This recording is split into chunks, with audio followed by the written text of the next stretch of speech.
All right. Good evening. Welcome to SFLA's Trail Patrol training. This is for our 2024 season, and glad to have you guys here. We got a number of people online coming in. We are recording this, so you'll be able to watch this at a later time and date.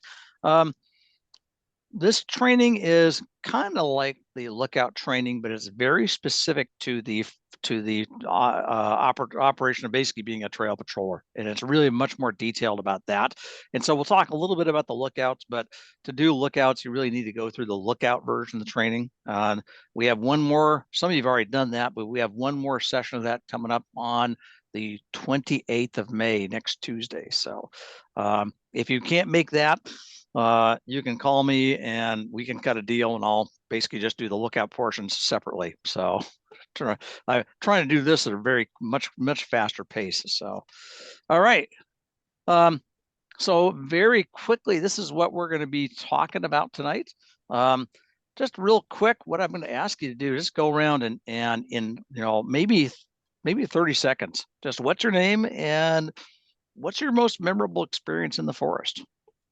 Let's go ahead and start with Peter Martinez. Well, I'm retired U.S. Coast Guard. I've been retired for the last 20 years. I do volunteer during the winters with the U.S. Forest Service at the Snoqualmie Pass, and we do snowshoe tours. And that's pretty much where I got into volunteering with the U.S. Forest Service. And one of the members mentioned also the lookout. This is why I'm here now. Okay. I do a lot of hiking, and I've done trail walking as a volunteer on Tiger Mountain, and I would call and report down trees, landslides or anything unusual, so they can get the trail crews out there to do any maintenance as far as that goes. So I'm looking forward. Excellent. Cool. All right. Let's see. Scott Pruder. Yes, sir. Yes, thank you. I've been a volunteer for the U.S. Forest Service and the Snoqualmie Ranger Station for probably 10 years now. And I've done the type of work that we're going to be talking about tonight. My most memorable experiences have been as a lookout up at Granite Tower, which I've done for many, many years, but I should say not most recently because of what they're doing to upgrade it. But I enjoyed doing it, and I wanted to volunteer to this organization because I have that type of experience that I think could benefit the organization, and I haven't had the opportunity yet to go up at the lookouts that are available through this association. Okay, excellent. Let's see, Terry Tompt. I'm going to ask you guys to keep it really short. We got a lot of folks to talk about tonight's talk. So, hey, well, hi everybody. I've been involved with the Enumclaw Ranger Station as a volunteer for quite a while now. I'd say at least 15, maybe 20 since my kids were little. Mostly with lookout stuff. I've done a fair amount of hiking. I don't know that I have a favorite event in the woods. I really like to get out in the trees and in nature. So, okay. Hi to everybody. Excellent. Dave Ball. Hello, my name's David Ball. I've been in the area for 2 years, came from Montana. Been an avid hiker there and led some hikes, and just enjoy being in the woods. Thank you. Excellent. Okay. Jesse Sanchez. Hey, I'm new to this, so I don't have any years of experience volunteering. And then also don't have a favorite memory, but just broadly, memories of my dad taking me hiking in the northern part of the state. That's it. Excellent. Cool. Peter Martinez. Oh, I just talked. Oh, you did. Sorry. All the names shuffle, so I can't really tell. Let's see. Al Clark hasn't talked yet. Yeah, thanks, John. Yeah, I just enjoy getting out in the woods. I've spent a lot of time with my son out backpacking and just enjoy that and look forward to this. Thanks. Okay, excellent. Edgar, and I don't have a last name. I can't see any last name here.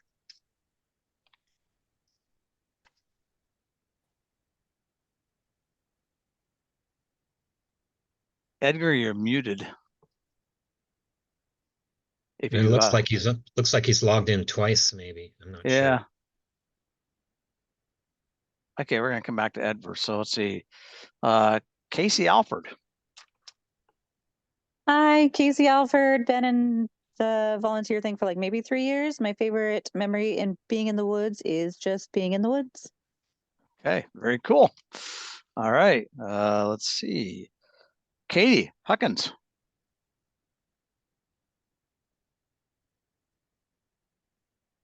Hi, sorry, I'm eating dinner, so No worries. um my name is Katie Huckins. I'm an avid hiker and backpacker. Been living in Washington for about 20 years now. I moved here from Northern Virginia.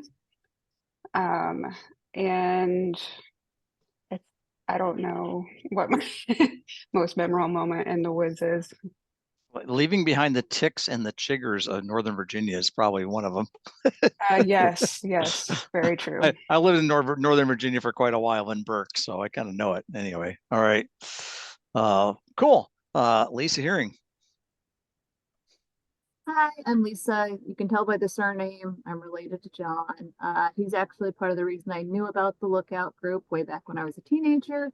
And I would say maybe one of my most memorable hikes was hoofing it up to Kelly Butte in the afternoon with an oncoming rain, and we didn't know yet, but lightning storm chasing us up the mountain. I don't think I've ever hiked so fast. I was very motivated to get up that hill. Yeah. So, Yeah. memorable. Yep. Maybe not Memorable. great, but memorable. Yeah. So anyway, I've done trail patrol with Sally, who I think Peter, you might know through the snowshoe program. Yeah. Sally Halstead, maybe. There's a picture of her right there. Yeah. Anyway, so yeah, good group of people. All right. Thanks. Excellent. Natalie. Hi, I'm Natalie Alderetti, and favorite memories in the woods, like somebody else said, my dad always took us out camping, hiking, fishing. That's what we did for fun, period. So grew up in the woods, love the woods. I am a full-time volunteer already for a couple organizations, but I mean, there's always more time to volunteer and be out in the woods. So I'm just happy to be here. Very cool. Rebecca Montgomery. Hello, I'm Rebecca. I'm new to volunteering with this group. My son Josiah, who's not here this evening, got me interested in volunteering, and I'm excited about that. Probably my favorite times in the woods have been with my kids. I have 7, and we section hiked part of the PCT last summer and had some great times there. So I think those are some of my favorite moments in the woods. And the amazing part is Rebecca has 7 kids and she still has all her hair. So yeah. Okay. Kathy Young. Good evening, you guys. I'm Kathy Young. I'm new to this group. I've been with Backcountry Horse Run for many, many years, done a lot of recreating and trail maintenance work in Mount Baker, Snoqualmie National Forest. One of my most memorable was when we had an event in the Middle Fork of the Snoqualmie. It was a beer walk with three microbrewers bringing their beer, and it was awesome. Was this a Forest Service sanctioned event? I can't believe that. It actually was, yes. Oh, wow. Okay. Edgar, can you hear us?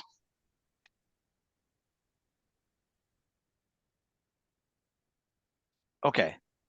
We are going to come back to Edgar another time. So my name is John Hearing. I've been a volunteer with the Forest Service for, I don't know, something on the order of about almost 20 years now, and particularly pretty hardcore, doing trail patrols, particularly since 2018. So I've been doing a lot of this and hoping to pass along some of the wisdom that I've picked up in the last couple of years as part of this training. SFLA, which is the sponsor of this training tonight, founded in 2020, primarily to work with fire lookouts and preserve the fire lookouts as living, operating forest fire lookouts, but also to offer service to the Forest Service, including sponsoring trail patrols and raising some money and things like that. So a little bit about what we did last year. Last year, 372 volunteer days, of which this included a fair number of people that went out and did snowshoe, ski, and trail patrols, mostly on the State Route 410 corridor down in Greenwater. Some down in the Summit Lake area, the kind of the northwest corner of Mount Rainier National Park area. We also qualified people to do Sawyers and helped saw out a lot of trails and helped work on the ADA trail at Suntop. So not just doing the lookout stuff, SFLA has a presence in the forest as well as a volunteer group. We want to tell you that anybody can be part of the SFLA, and anybody that really wants to work either fire lookouts or help with trail patrols is welcome to join. We certainly like that. We do ask that volunteers be at least 15 years old to join the association. And if they're going to go do a lookout duty, they need to be 18 unless they're accompanied by an adult. So that's your sticker warning for tonight, guys. What do we do? Primarily, our job is to be volunteers to represent the Forest Service. Not just go out there and just hang out, but representing the Forest Service out there on the trails or at the lookouts and things like that. Right in our statement of purpose in our organization, and we offer that we patrol trails. This is one of the things we want to do as volunteers, primarily to interact with the public and provide some interpretation of the forest. But a lot of it is just actually providing a presence, and that presence really helps people enjoy the outdoors a little bit better. They behave better, they get their questions answered, and if they have problems, then basically we help to respond at. And that's that little bullet you see down the bottom is we report and respond to injuries if we're requested and if we're qualified. We'll talk a little bit more about that in a minute. What are the expectations that are provided on us? Well, we're asked if we're out there to be on the alert, to be the eyes and ears of the Forest Service. They ask us to dress professionally, as in to represent the Forest Service, either wearing this really cool Snoqualmie Fire Lookout Association t-shirt you've got see here, or if you want to, and if you desire one, we can actually get you a Forest Service uniform. We have a limited number of these available, and we can get you set up with that. It helps to be in uniform. That's part of the reason why the Forest Service wants us to dress professionally. They really want us to be in uniform. That helps show the flag. It shows that basically the Forest Service is out there paying attention. So we want to present a good example at all times. Basically, remembering that we're representing the Forest Service and we want to behave that way. The public notices and they'll comment on it positively and negatively. So there are some limitations. A lot of you have heard this before in previous trainings, but I want to emphasize it. We are the friendly face of the Forest Service. We are not forest protection officers. We are not law enforcement officers. That means we cannot enforce laws. We don't give tickets. We can't arrest anybody. We don't have any of those powers. At the same time, we don't even want to pretend like we have those powers. We want to stick on that friendly face side of the equation. We want to avoid conflicts. We don't have a way to get out of a conflict. And so as a result, we advise a lot. We don't criticize, we don't complain, we don't threaten or anything like that. So, and we emphasize this in the training because this has been a problem in the past where people kind of overstep their authority, and we don't want to do that. So, okay. There are some federal rules because, of course, when you're on duty, you're a federal person. So that means you can't carry a firearm. Unless you've gone through a Forest Service law enforcement training, nobody's allowed to carry a firearm. You can't be using alcohol or drugs. It would not be good to show up in your Forest Service shirt and go to the Natchez Tavern and have a beer. Please don't do that. Okay. No smoking while you're on duty of anything. Don't smoke anything while on duty, tobacco or any of that other, green leafy stuff. So, and they ask you to not have a dog with you on duty, mostly because if you have the dog with you, you're paying attention to the dog and you can't really respond very well. For example, if there was a trail emergency, what are you going to do with the dog? And that's the challenge. So that's kind of what it boils down to is just asking to leave Fido at home if you're doing trail patrols. If you have a friend with you that can take care of the dog, that's fine. That's not an issue. So guests, you can have guests join you on the patrol. Absolutely. Certainly welcome. Matter of fact, invite your friends. And oh, by the way, let us know that you're doing that so that we can keep track of their hours as well. And we will absolutely take credit for their hours. But the Forest Service asked the guests basically follow the same rules. Um, we'd prefer to not see again this person carrying a firearm. We've actually had volunteers carry firearms. That goes over very badly because the public will report that. So we want your guests John, to behave well. question? Yeah, go ahead. Sorry, this is Terry. Mhm. Quick question. I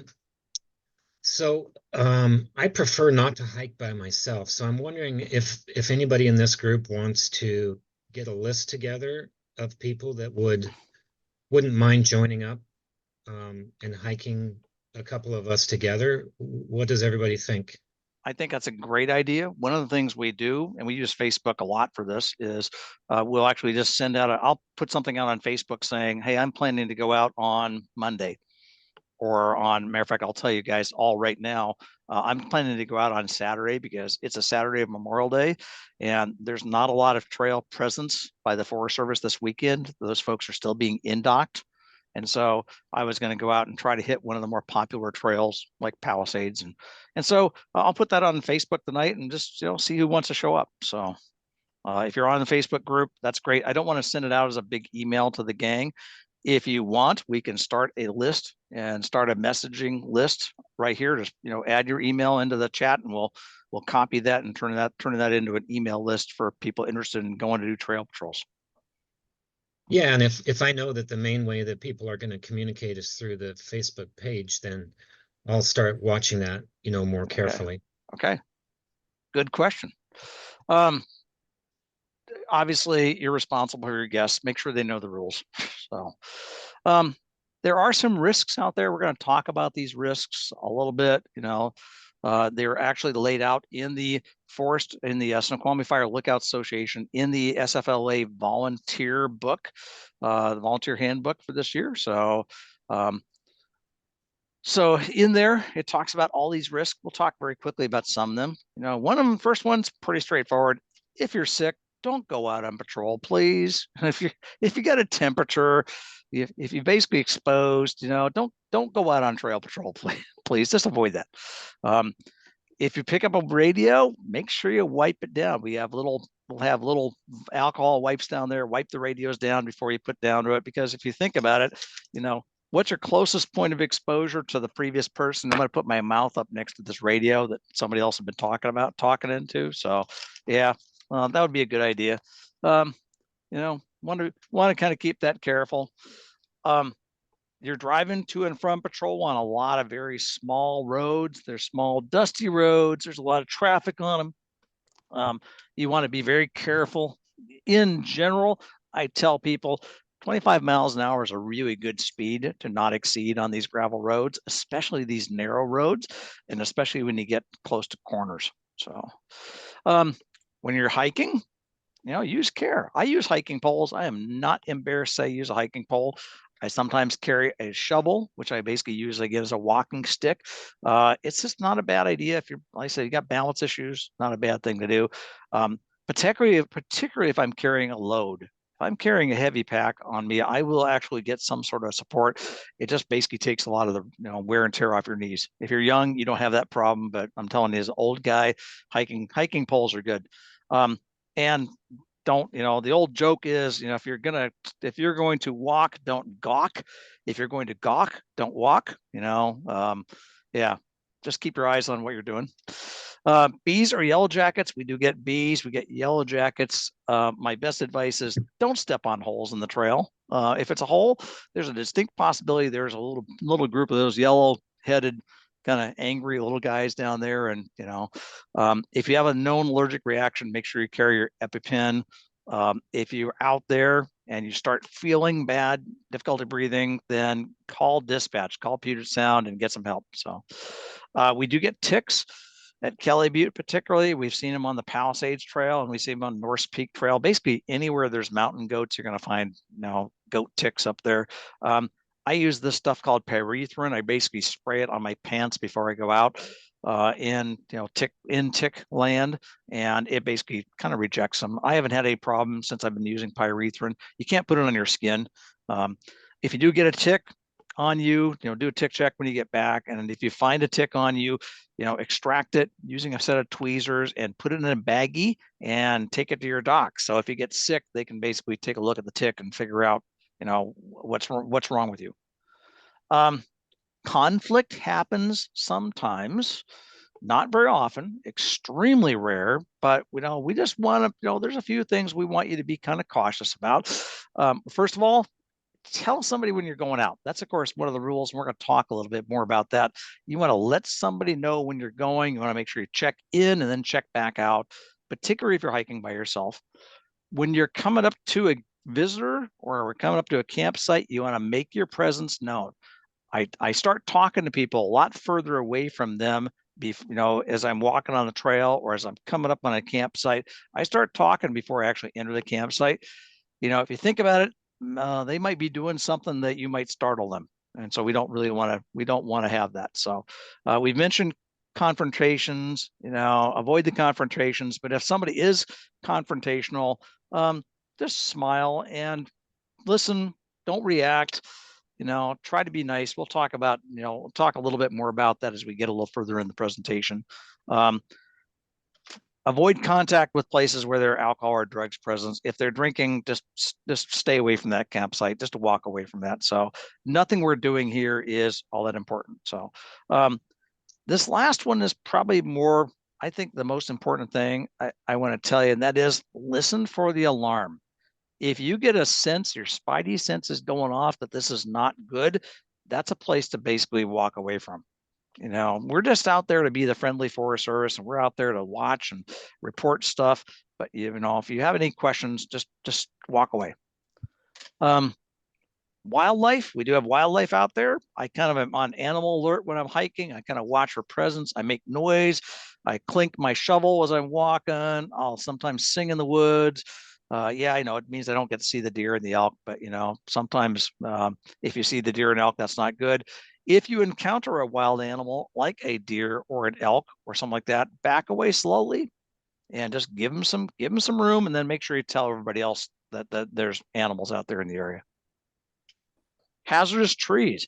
Learn to identify hazardous trees. Kind of keep your eyes up, listening to what's going on. If you hear creaking in the woods, high in the trees, then kind of be watchful, especially if it's windy. And if the winds are pretty high, 15 to 20 miles an hour, this may be a time not to go into areas of dead or sick trees. We have big areas of the forest that were burned in the North Peak fire, and those are areas that when the winds are high, I just try to avoid them. Just stay out of those areas because there's going to be a lot of tree fall. We were working on a trail last year and taking out trees that had fallen, and sure as heck, about 100 feet away from us, another tree, a big tree, fell while we're up there working. So we decided it was time to walk away. Heat exhaustion, keep drinking, drink lots of water. Make sure you are using sunscreen. Any place where over 5,000 feet, you're going to get burned, even if you don't have sun's not out, even if you have a cloud cover. So make sure you drink, using your sunscreen, drink lots of water, and stop frequently. Take a break, relax, cool off a little bit.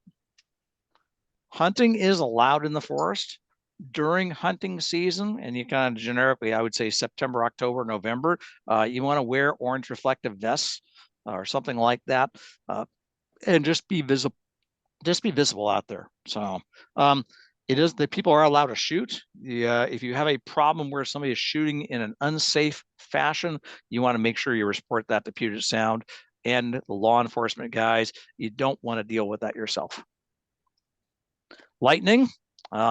If a storm is less than a mile away, and that's that, I hear the flash, or I see the flash and I hear the boom, and I do that one potato thing. Well, that means that lightning storm is about a little over a mile away. And what I really want to do at that point is I'm going to shut the radio off. If possible, I'm going to get inside the vehicle if I'm near my vehicle. But if on the trail, I want to shed all my metal objects. That includes my backpack and my keys and the radio and set them all away from me, and then go and find a low spot and squat down away from trees. You don't want to do squatting underneath the tree. And the idea is that you're trying to minimize your height at the same time as you're minimizing your contact with the ground. You got nice rubber soles on your boots. That's going to help insulate you. And that's the reason why you want to go inside your vehicle, is those tires, those rubber insulating tires, are going to basically prevent the electricity from going through you. It's going to channel around you. Okay. Any quick questions about risk management or risk assessments?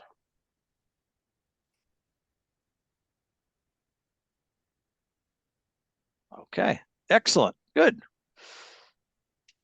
So, quick summary. Our job is to represent the Forest Service to the public, and we want to be the friendly face. That's really what we're trying to do. Is we're just out there showing the flag of the Forest Service to people and helping them out. You need to be careful. You need to be alert, on time, in uniform, and be responsible for your guests and be safe. We don't want to do anything that causes injury to you. We don't want to do anything that's going to cause injury to the public, or your guests. It's really about, let's try to be safe out there. Okay. We are not going to take a break because we are doing really well here. Let's talk quickly about trail patrol basics. We've done patrols for a long time. We really haven't emphasized it until this year. We love to see people out there trail patrolling. Did you realize that the Mount Baker Snoqualmie National Forest, and particularly the Snoqualmie Ranger District, is the second busiest ranger district in the entire United States? Hugely busy. On one day, a couple of years ago, on one of our trails, the Snow Lake Trail, we have 3,500 people on that trail in one day. It was so busy that there was traffic jams. Every year, you will find the Greenwater Trail. The parking lot is filled to overflowing, and people are spilling out onto the 70 road. You will find the Summit Lake Trail is the same way, where there's no more room to park. There are so many people going out there and enjoying the outdoors. And so that's part of the reason we want to see the Forest Service out there. The Forest Service wants to see us out there as volunteers, is to help talk to these people and educate these people a little bit. Many of these people that are out there have no clue what they're doing. They don't know what they're doing. They're not equipped properly. They don't know what all the rules are. And so this is where we can help do that educational part.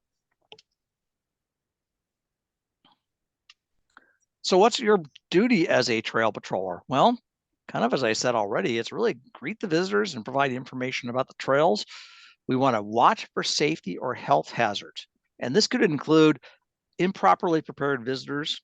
We saw years ago, I was on the Echo Lake Trail. It was 5 p.m. I was on my way back towards the trailhead, and probably about 3 miles from the trailhead. And there's a couple, they were walking up the trail, heading to Echo Lake. They were dressed in shorts, t-shirts, and flip-flops, and they were each carrying like a bottle of water and a cell phone. And I stopped and asked them some questions. I asked them, where are you going? We're heading for Echo Lake. And I said, that's another 3 miles from here, and then it'll be 6 miles back to the trailhead. And it doesn't look like you guys are really prepared to spend the night. Oh, we didn't know it was that far. And I said, well, maybe you guys may want to think about, this is a great time to head down, because it's 5 p.m. right now, and it's going to be getting dark in about 3 hours. And so they just followed me back to the trailhead. That's one of those cases where I didn't tell them what to do. I made a suggestion and I gave them some advice to basically help keep them from doing something that was really an unsafe behavior. We want to educate visitors as we're out there about fires, about outdoor safety, and help them understand, here's some things they could do to basically make themselves, have a more enjoyable time in the woods. Pick up trash. We do need to report on unattended campfires. We'll talk about that in a minute. And make minor repairs to the trails if we can. So how do you prepare? Well, the first thing I'd say is get in shape. If you're not in shape already, go out there and start walking and getting some miles underneath you. Make sure you're familiar with some rules for good outdoor etiquette. This is, again, part of that education thing. The Forest Service uses a program called Tread Lightly, treadlightly.org, or you can go and use Leave No Trace. They're both pretty good programs, but they talk about some general good practices of things to do as you're out hiking or camping. The Mount Baker Snoqualmie National Forest has certain rules. And so we want to make sure we're familiar with the current rules, such as, is there a burn ban on right now? You know, there is no burn ban on right now, but there is a new rule, for example, that came into effect last year that said everyone that's out in the Mount Baker Snoqualmie National Forest has to store their food items in a bear resistant manner. That means it has to be in a bag and hung from a tree, or inside a bear box, or inside an Ursa box, or whatever those things are. I can't remember the name of the barrels that they sell. And so they're required to store that. Now we're not going to enforce a rule there. We're simply then there just to advise them there's a reason for these rules.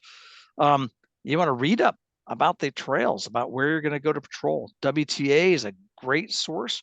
There's also a place on the Mount Baker Snoqualmie National Forest. You'll see road and trail conditions. It's a link right there on the front page. And if you click it, it brings up this great map that shows places to hike.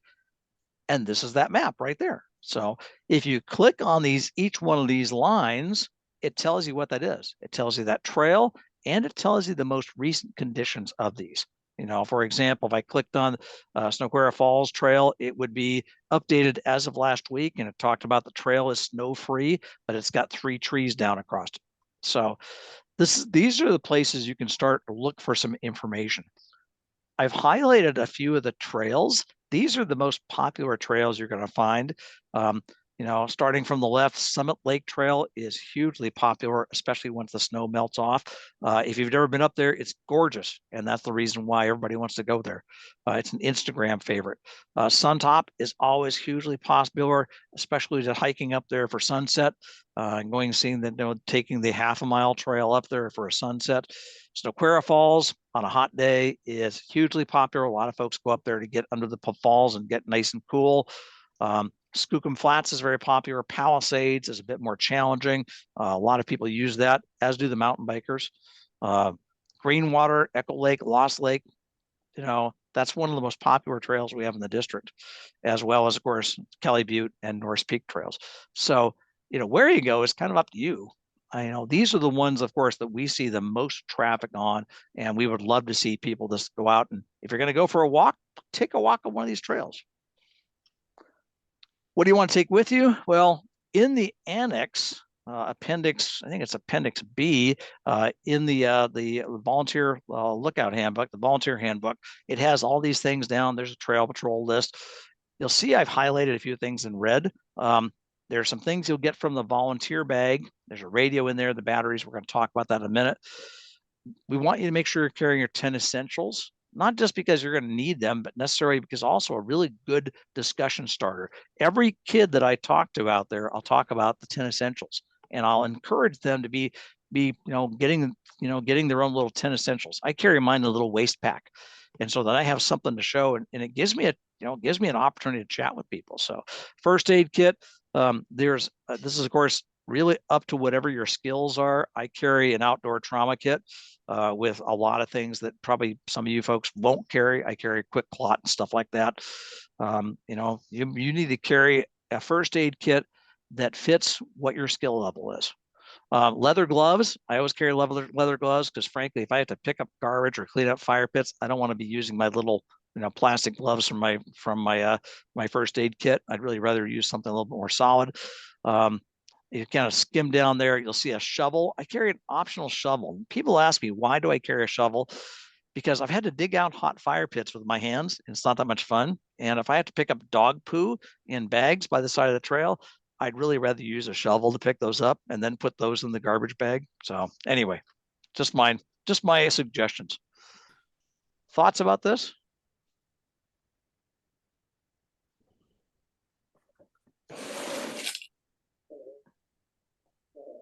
What about like one of those little folding, I can't dig tools? I think that's literally what it's called, is a dig. A metal one, yes. A plastic one, no, because you basically dig your plastic one into a fire pit as you're trying to dig the fire pit out. Let's say it's an unextinguished fire, then what you've got is a little melted piece of plastic in your hands. Yeah, so, but like a titanium shovel or something like that, right? Yeah, titanium would be okay, although titanium will melt too. The stainless steel ones are really great. That's a good choice. So I like my bigger shovel because it can also, it has multiple purposes. It can also be my, pick up dog poo, and I can also use it as a walking stick too. They've got little folding army surplus ones too. Those work too. So in the volunteer bag, inside the gazebo in Enumclaw is a set of bags. Inside the box, there's a gazebo box right behind the Enumclaw Ranger Station. And in there are 3 bags. One is for the Suntop Lookout, one is for Kelly Butte, and the third one is for trails. And each one of those bags is very, very specific. If you get there and your bag is missing, don't grab one of the other bags because they're really very specific for that function. In that bag that says trails, you'll find a radio, instructions, binoculars. None of the bags are out now. We're going to put them out next week. Map, fire report forms, medical incident report forms, and trail report forms. And you won't find any keys in the trails bags. You'll find those in the lookout bags. And you don't have to haul the bag with you, but you do want to grab these things out of the bag and throw them in your backpack. And then when you're done, when you get back, you may want to, just take them, and once you've wiped them all down, throw them back inside the bags for the next person. Appendix I is where the packing list, and there's a lot more stuff there, and you can look like this. This is an overnight option, but there's a lot of options there and suggestions and thoughts. So what does a trail patrol volunteer day look like? Well, it's pretty straightforward. You head out the day before. You're going to basically let us know, hey, I'm going out. I'm going to go out and go on a patrol. So you want to email snoqualmielookouts@gmail.com and saying, I'm going to go out tomorrow and I'm going to Greenwater Lake. And I've got a couple of guys that are going with me. And we're saying, great, that's super. You go to the Enumclaw Ranger Station, you pick up that the trails volunteer bag from the gazebo. The combination, by the way, is in the lookout handbook, but is 1932. It's the year the Suntop was built, okay? There's a whiteboard there. You basically grab that whiteboard marker and you write on there what your name is, what the date is, what your name is, what vehicle you're driving, and what your destination is. This is kind of like your this is kind of like your plastic, if you want to think about it, breadcrumbs. We're going to leave breadcrumbs behind. If by some chance you don't check in, but we see that you've gone on the volunteer board, that tells us you disappeared before you actually got out to this point of when you're actually going patrol. Same way when you're returning, if you've checked out with Puget Sound on the radio, but then you don't come back and wipe yourself off the volunteer board, we're going to assume you got missing somewhere between where you went hiking and basically getting back to Enumclaw. And so that's the reason we want you to write on this whiteboard. This is our double check. You go to the trailhead, and then once you arrive at a trailhead and the place you're going to hike, you can go ahead and check in with Puget Sound. Now, I will quite often turn my radio on right there back in the parking lot just to make sure the radio is working. We're going to talk about the radios in a few minutes, but mostly just to make sure the radio is working. So if I have a problem, somebody can diagnose it right there. So with the trailhead, you got a few things to do. You'll see these on the trail report forms: count the number of cars, pick up any trash that's laying around, check on the toilet if it is, and then launch yourself out. Go for a hike, go for a walk, talk to people, introduce them, thank them for visiting the forest. You would not believe the amount of goodwill you can share just by talking to people. I talk to people and they answer questions about the trees. What sort of tree is this? And sometimes, you'll see, I love sharing about the yew tree. Pacific yew is a tree you'll find on a lot of our trails.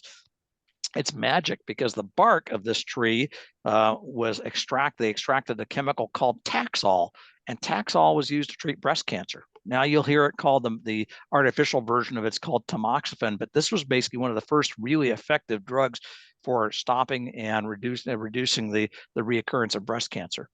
I stop in campsites. I say hi to people, just checking how they're doing. Thank them again for coming out. If we run across unattended fires, we need to report them and extinguish them if they're contained. Now, if they're out of containment, it means they're starting to spread. We are not firefighters. Our job is to report it. We're going to report it and get the fire crews in there. If it's still inside its ring, I think it's okay to put it out. They may still send a fire crew. But that's one of the reasons why I'm suggesting you carry gloves, you carry a shovel or something like that. You can actually, work on that fire. Note on trail conditions, maybe do a little bit of maintenance if you can, like, lopping trees, things like that. Once you arrive back at the trailhead, check out with Puget Sound. In general, you check in with Puget Sound and say, I'm heading to the field the second you step out of your car. And then you check out with Puget Sound as you arrive back in your car, the last thing you do before you get inside your vehicle and head home. Then go back to Enumclaw, erase your information off the whiteboard, put the bag back in the gazebo box, and then fill out your trail report, and you're done. That's a trail day. If you want to spend the night and you're going out for an overnight, that's great. The only thing to add in here is at 6 p.m., then you would basically call Puget Sound and say, hey, I'm staying out for the night. I am spending the night at Echo Lake, and I'll be returning tomorrow. And so that's your checking out at 6 p.m. And then when Puget Sound comes online at 7:30 in the morning the next day, then you basically call them back and say, hey, I'm back in service. I'm still at Echo Lake, but I'm going to be hiking back out now. Easy. Nothing. By the way, sometimes the toilets you find are not so fancy. This is the toilet that's up at Kelly Butte. By the way, some of them have some spectacular reviews. That's one of the things you do is, as you're citing these wilderness toilets, we get judged not only by how well we dig the hole, but do they have a view? So just letting you know. Another thing we can do is help with trail maintenance. Now we have Forest Service crews that do trail maintenance and do a great job, but they can't do it all. And they particularly don't know when there's a new problem that occurs. And so, one of the things we will help them with is if we find new improperly sited fire rings, we want to basically break those up. What does that mean? That is cases like at Greenwater Lake. Quite often, one of these areas, we'll see people have pulled rocks out of the creek and they have built a fire ring on top of the roots of a cedar tree. Okay, obviously not a good place. And so what we'll end up doing is we'll take those rocks, we'll chuck them away. We'll basically dig the ashes out of there, trying to make sure, we're trying to preserve those roots. And then I will go get other dirt from other places and try to cover it up. If you basically can obliterate a fire ring, people are less likely to build it in that same place. If they see the charcoal and they see the ring of rocks on the ground, they're going to think, well, that must be okay. So we try to basically kind of look at fire rings and if it's something that's been there a while, then maybe that's going to stay. If it's something that's new, though, we want to rethink whether or not that should be there. Branches across the trail, slumping tread where the trail has started to slump and dig it in. So yeah. So I-90 Forest Group has a trail maintenance training. If you want to go to that, that's great. The problem with us is we have a very short amount of time here to teach it. So I'm not going to teach everything I know about trails. A lot of what I'm asking you to do is tell us what you're seeing. Rocks in the tread, I try to pick up rocks and just kick them off the side of the trail, restore broken down switchbacks. That's a big thing. How do you what happens with the switchbacks is a lot of people decide to cut the switchbacks. This is very true on a lot of really popular trails like Summit Lake, Kelly Butte. And so quite often what I'll do is we'll stop and just try to rebuild that switchback, put rocks there, try to add in, some branches and brush and things like that to get people to not shortcut that switchback. That's a really important thing to do. As a matter of fact, that's what I was doing on Monday up on Snoqualmie Falls Trail, is trying to restore switchbacks. And again, note what's going on. If you see something, there's a new trail, there's a new tree that's down that needs to be sawed out, and you may not have a saw with you, then we're going to work that. Very quickly, this is your trail maintenance tread. This is what a perfect trail looks like. You'll see they've basically dug away the sloping dirt. They've left the tread sloping slightly outward, but they've taken all this removed fill and they basically chucked it down the hill. Okay. Is there contact information? I will put that up in the chat window in just a minute. If you want to go through the I-90 trail training, we can arrange that too. So I think they've actually may have already held it. They only do theirs once a year, which is one of the downside. Hey, John, question. Sure. Question. Terry,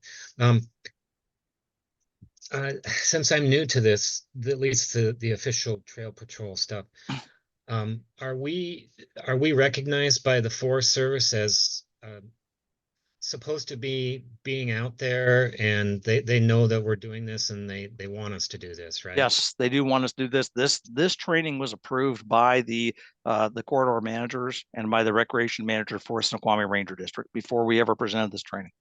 Okay, Yeah. cool. So they Yeah. won't be surprised to see people with SFLA Nope. shirts out on the trail. Nope. And As a matter of fact, welcome the presence. If you think about it, so, in all of the 410 corridor, there's only 2 backcountry rangers that are going to go back out and do the trails. They work together and they only work 4 days a week. That's the sum total. And if they're doing other things, like they get called to fire duty, there's 0. There's nobody out there. So that's why we try to do this. okay. And the LEOs and stuff, they know about it. Yeah. Yeah. Okay. Yep. But that's another reason why you check in on the radio, is that way everybody knows, hey, there's somebody out there. They're on Echo Lake Trail, and Puget Sound will have a list of all your names. And so they know it too, as will the Snoqualmie Ranger District, the bosses.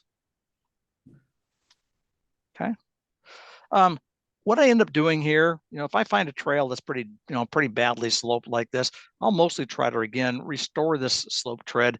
We're not going to do it. We're not going to go out there, and we're not a major trail crew for the most part. Sometimes if I got 2 or 3 people with me, we might do some more, basic stuff. But if I see a place where I can make the tread a little bit better, if everybody does a little bit of that, we can keep these trails in really good shape. So. There are some other trail maintenance. Yeah, look at that handsome guy there carrying a shovel. You want to think about this. Is this within your knowledge, physical ability, and tools? If it's really hot outside, we don't really want you digging a lot. That's not a good thing to do. That's not the time to do this. Don't be using a chainsaw unless you've been certified. Please don't use a chainsaw. Everybody can grab their little battery-powered chainsaw. But if you want to get certified, let me know and we will get you certified. That's not impossible to do. As you're doing something on trails, think about what you're going to do. If I take dirt out, or if I take branches out, what am I going to do with them? Where am I going to put them? Is anybody going to be affected? I don't want to be rolling rocks off the edge if there's a switchback below me that somebody could get hurt. So we want to think safe. We want to think about, don't use an axe or a saw without a buddy. Use protective glasses, gloves, things like that. Watch who's around you, about swinging tools and branches. We want to do some minor trail maintenance, but we don't want anybody hurt while trying to do this. So when you get done with your trail work, we want you to report back. This is the trail patrol report. This is going to be in the trails bag. There's also a copy of this in the back of the volunteer handbook, and you can see it's pretty straightforward. Who you are, what day you did, what trails you were on, who you had with you, numbers of cars at the trailhead. These are all statistical things that helps the Forest Service figure out where should they put more emphasis on. Where should they put more people on, or more resources on? Litter collected, a little, a medium amount, or high amount. I generally say a little is a handful, a medium amount is a small amount, like less than a gallon. The high amount I would call huge, basically a garbage bag full. Number of dog waste bags. We find dog poo bags on the sides of the trails all the time, and they just would like to kind of know that, hey, is this really a problem? Fire rings destroyed, any active fires you found, and if there were active fires, where were they? You're going to want to report any active fires, such as campfires left burning, unattended campfires left burning. We need you to report those to Puget Sound, and they will again send a fire crew out there to make sure they're dead out. So if you did any work, that's the stuff in the bottom. Log out. Log out, by the way, can include using your little handsaw, brushing. I picked up branches and how many miles you did that on. If I dug on the tread, how many feet of that I did. And I don't think we're likely to do drainage structures.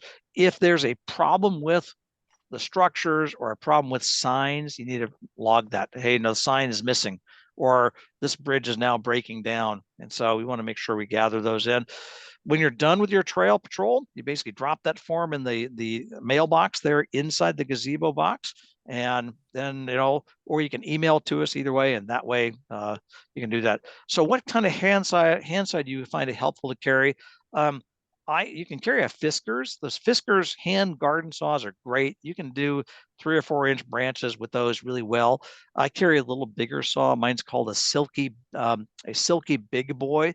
It's actually a folding saw. It's got a blade that's about 12 inches long. It's really sharp, as in you could probably amputate a finger. I think that's a great tool to carry. I also carry a really small set of loppers, like about this long, and they're really lightweight. They won't cut through anything really big, but if I'm just cutting through, huckleberry and stuff like that, that's a really handy tool to have too. Good question, Rebecca.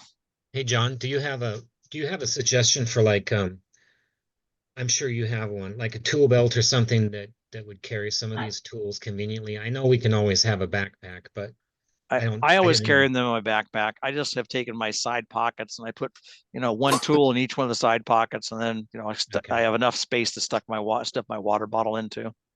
Okay. Good My enough. backpack is probably a little bigger than, I probably should carry, but I kind of, I'm that Boy Scout, be prepared, bring more stuff back that I don't have to. So, okay. And when you're done, like I said, drop your report off, and put it back in the put it into the gazebo box, or you can send it to us, and there's lots of options there. Okay. Other questions? What do you put in log out exactly? If you cut 2 limbs, or is that? Yeah, I cut 2 limbs. I sawed on a log. I don't know. Okay. That would be the sort of things, or you can call that brushing. I will sometimes, if I'm going on if I got a partner with me, I'll sometimes carry a no kidding crosscut saw. I've got a 6-foot crosscut saw. Oh, That's wow. something I went through the Forest Service saw training. And again, if you want to learn how to do crosscut, we can arrange that too. That's probably a little more than most people want to carry it, but I'm kind of a glutton for punishment. So, Thank you. okay. All right. Questions about this? So there's some other reports forms in the back of the handbook. You'll have some of these also in your volunteer bag. There's a smoke report form, medical incident report form. Well, let's talk about this one. So how would you respond to the following scenario? You're on the Greenwater Trail. You're near Upper Greenwater Lake. It's a hot day. You see a person coming along. They're red-faced. They're not sweating, and they're not all there. Their verbal responses are confused. There are other hikers nearby. What do you do? What would you do? I think try to help them out, get them in the shade, get them some water. It sounds like they're in maybe heat exhaustion stage, or maybe worse. And it might even be time to get on the radio or talk to some other folks for some help. Maybe just be like, hey, how you doing? How you feeling? Pretty hot today, huh? I think that's your starting point. Go ahead, keep going. Any other ideas?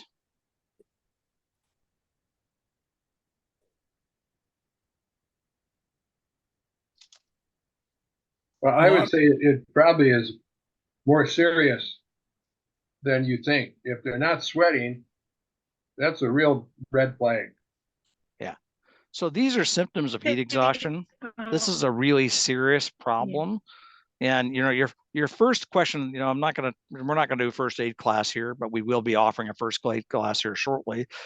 Is you got to get their permission. If they're not all there and their responses are confused, you can assume, if that's the case, or if they're unconscious, you can assume permission in this state. You're allowed to. And you're right. Then this is a serious problem, so you're going to need to let people know. You need to try to enlist those other hikers. This is where you would use the medical incident form that kind of guides you down this. This is the medical incident form.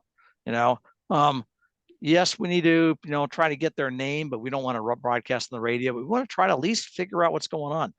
This is heat stroke or heat exhaustion. This is an urgent problem. And so we're going to need to enlist some help. This person needs to be gotten out of there fast. And so we're going to cool them off, but we're going to call for help. And I think that's the case, in all these cases, we want to be thinking about how bad is this, and am I going to need help? If you're at Upper Greenwater Lake, you're at least 2.5 miles from the trail. You're not going to carry a person, not without a litter. There is a potential for doing air evacuation from Upper Greenwater Lake. There's a nice meadow there. They could probably hoist something in and out. But this is where you basically start talking to Puget Sound, and they basically get the paramedics on the way and get some help. So if you get a chance, take a look at your lookout, the volunteer handbook, read over this form, think this sort of scenario through. And I think the main reason I put the scenario up is we really want you to be thinking through, what if I saw this, what would I do? I kind of constantly am thinking about if somebody had to be helicoptered out from X, wherever X is, where would I helicopter them from? Where would I get help from? Or how would they get to me? How would they get to me quickly? And so this is the sort of thing I'm kind of always just kind of walking through my head thinking about this. Okay. Quick question. Yes. Just because I worked in insurance for a long time as a loss control inspector. So I'm just wondering about like limiting liability as far as, I mean, obviously we have to consider whether or not we're first aid CPR trained, all that, but as far as providing medical assistance to people, even with their permission, is there any way to limit our liability as individuals or as far as the organization is concerned, SFLA? Well, so SFLA has insurance for you, but more importantly, the Forest Service has insurance for you. Basically the Forest Service is the first payer, and they basically provide liability insurance for you as a Forest Service volunteer when you're out doing Forest Service work like this. And so you're covered for liability. You're also covered under SFLA. We also have a balloon policy, an additional policy that covers you as well as a medical insurance policy that covers you too. So if you get an owie when you're out there, if you don't have any other medical insurance, we would basically cover you as a primary. If you have other medical insurance, we're basically a backup to that. So that's the SFLA insurance. Awesome. As long as you are acting within the limits of your qualifications, this is really important, guys. You have to be acting within the limits of your qualifications and your training, you're okay. In the case of CPR, if you've taken CPR, even if it's expired, you still are within the limits of your training, and that's okay.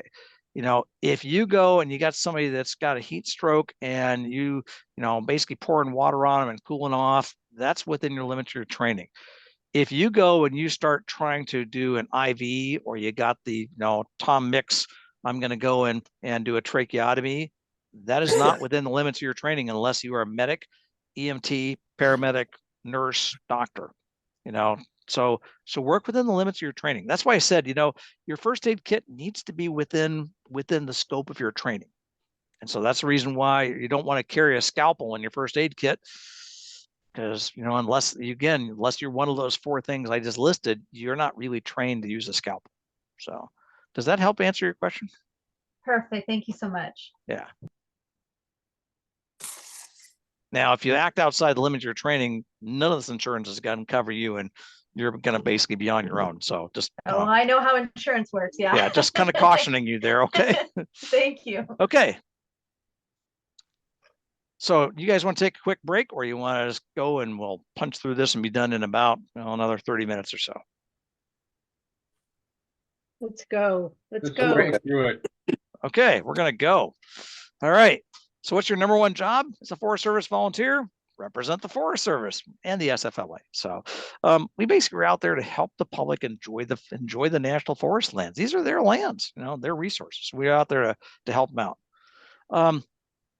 We really want to interact with the public, and the vast majority of these interactions are going to be positive because of what we do. We go out there and volunteer, we smile, we talk to people, wearing your Forest Service shirt. There may be a few people that don't like the Forest Service, but for the most part, everybody really loves a Smoky Bear. They still love a Smoky Bear. So, and that's what I try to channel. I just tell people, I'm just your friendly Smoky Bear in a shirt right now. So, because by the way, Smoky Bear never wears a shirt. He wears pants, but he doesn't wear a shirt. Anyway, I still want that costume. Yeah, you can wear that costume. That costume is hot. So I don't want to wear that costume. Basically, that uniform is kind of communicating that the public can talk to you. They can come up and approach you and ask for information or assistance or help or ask questions. So that's the beauty of that uniform. Lots of the interactions you're going to have are going to be things like, where can I go hike? Where are some other hikes or trails in the area? That's where I study the map. I study the information. I kind of keep track so I can, go out there and help advise people. What are the peaks in the area? What are some places to camp? There's lots of places to camp out there. Some of them require reservations, some don't. Some may want to join the Lookout Association. Some may want to know how you get to do this cool thing like trail volunteering, in which case we have this little business cards. They say Snoqualmie Fire Lookout Association. You give them that and we'll hook them up. We'll get them all connected up there. Okay. There are some common challenges. Why can't I have a fire? Well, when the fire restrictions are in effect, it really boils down to there's not enough fire crews to go around. Last year, one of the volunteers and I discovered a fire and we called it in, and it was going to be 2 hours until the next fire crew could get up there. And so, that's a challenge. That's the reason why the fire restrictions go into effect, is they can't put out all the fires that people can start. So why can't I set off fireworks up there? Some of the people will ask you questions that are just kind of stupid, and that's one of them. Let's see, fireworks are illegal in the National Forest. What's the issue with chopping on trees? That's also a duh question. Why do I have to pay for a Northwest Forest Pass? Because the Northwest Forest Pass helps pay for a lot of the upkeep and maintenance, such as pumping out toilets at the trailheads and things like that. So that's what the Northwest Forest Pass pays for. Now, we're not there to enforce the rules about here. We're here to answer the questions, and we're here to basically, again, try to advise people. If you set off the fireworks, the law enforcement rangers are going to come up here and they're going to take you away in handcuffs. Okay. Now, will they do that if you have a campfire burning? No, they won't do that. But if you want evidence of that, there was a kid that set off a fire down in the Columbia River Gorge. I think it was 2 years ago now. And his arrest, and I think, I can't remember what the fine was they gave him, but it was in six figures, a six-figure fine. And, big money. So that was a big thing. So if you want to set off, that was a fire caused by fireworks, and they caught him at it. There's some techniques to deal with some of those challenging conversations. This can be frustrating. I'm really sorry. I feel your pain. The federal forest rules are federal laws. You have to follow these rules. We're basically there to try to keep everybody safe and conserve these wonderful places. So as the volunteers, we don't enforce the rules, but we are going to report violations of those that do. And if it really, the person isn't dealing with it, then you basically say, yeah, well, I need to get back to work. So, and you just kind of, log down what you discovered. Think about circumstances before you approach and deal with some of these things you see. If somebody's firing off fireworks, but you see they're actually openly displaying firearms, I might not go to that campsite. I might report it, but I may not talk to and try to advise people. Alcohol being consumed, aggressive behavior, if you're in doubt, just walk away. Just report it, walk away. Don't even confront these people. Don't talk to them. Don't try to advise them. Let law enforcement deal with that. So again, you don't see this very often. And frankly, I doubt you'll ever see it in your career. But this is just, again, just the kind of those cautionary notes. If that little worm is niggling in your head and saying, yeah, there's something not right here, listen to it and just don't go deal with it. If the situation escalates, and sometimes it will, just back away. Back away in a friendly fashion. By the way, do not turn your back towards a problem person. That is considered, in some cultures, that is considered disrespectful behavior. It may actually set an attack off. Use the radio, call for law enforcement assistance, call Puget Sound. If you can't get any help on the radio, if you have cell service, call 911. Most often when you start calling for law enforcement, the problem person is going to run because they're not going to want to deal with it. And so as you do that, just get away from there, walk away, and then let us know after the fact, hey, this is what happened. Just times, descriptions, license numbers, etc. We're going to basically share those with the law enforcement rangers, and we'll kind of let them take care of it. Again, this is highly unlikely, but this is just kind of preparing you to think through and be thinking about a contact before you make it, and consider, is there anything here that might make that little red light go off in the back of my head? All right, a little quick training. So you come across an unattended campsite while you're on patrol up at Greenwater Lake, and you see a lot of things. What's wrong with this picture? I'm going to let you look at this for 30 seconds, and then we're going to talk about it. There's 6 wrong things and 4 things that are kind of questionable.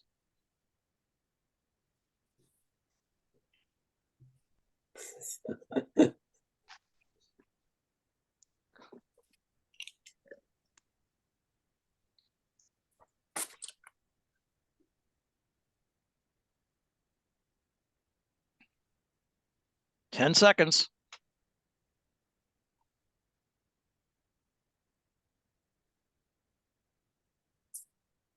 Okay, time's up. All right, so I'm just going to look at my list here. Dave Ball, what do you see? Just name one thing you see that's wrong.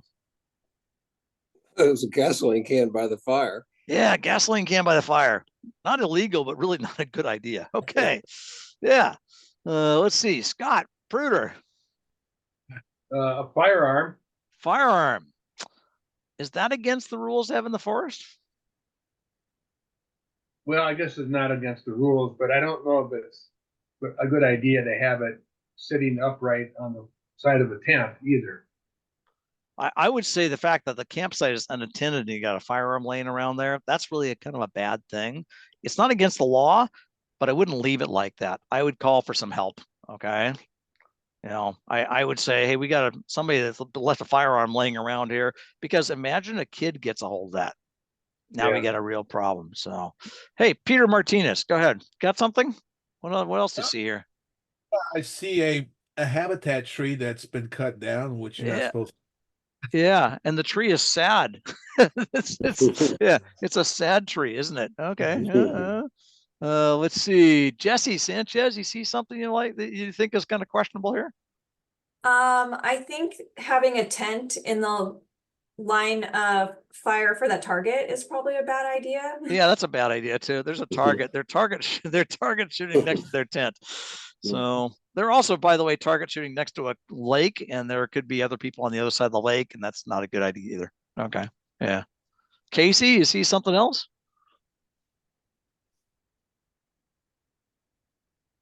Yes, and then also Jane Ellen just said that they're not doing trail maintenance this year, so sorry about that. But Okay. there is what I'm thinking. I'm on my phone, so that's really small, but it almost looks like a bag of weed over there. Bag of weed? No, that's oregano. Oregano, sorry. It's oregano. They left their Italian cooking spices laying around unattended. Exactly, and they forgot the time. Yeah, they forgot their time. Yeah.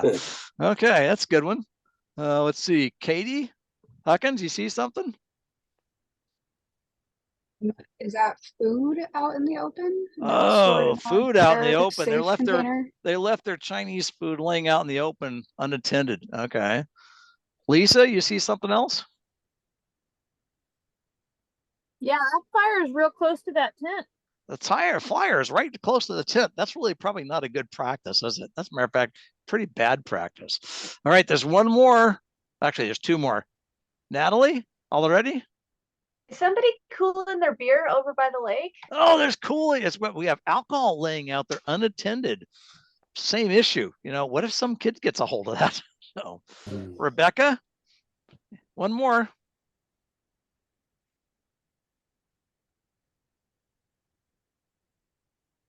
Feel like we got them all. Maybe I've got some of it covered up here. Anybody mentioned the axe? Yeah, there's the axe. The axe doesn't belong there. The axe on the tree is bad. That's a bad practice. Yeah. Yeah. So the things that are in red are violation of forest rules. Unattended campfire, food left out, unattended firearms, inappropriate place to target shoot, and the basically damaging live trees. Okay, them damaging live vegetation. Those are against the forest rules or the forest federal laws. The things in yellow are bad practices. You know, unattended alcohol, liquid fuel next to the fire, you know, other entertainment. That was my euphemism. Left unattended, tent too close to the lake, you know, leave no trace or tread lightly. You don't want to be camping within 100 yards of the tent, lake, unless it's an established campground. You know, inappropriate place to target shoot. I mean, their backstop is a lake where, you know, if somebody's on the other side of the lake, they're going to get hurt. So good job. So these are the sort of things you may find. the question now is, how would you deal with the people if you came across this? What would you talk to them about? How would you suggest things to them? And this is where I guess I'm asking you to kind of think about this. What would be your approach? Maybe you want to volunteer and jump out there? Yeah, I'll do that.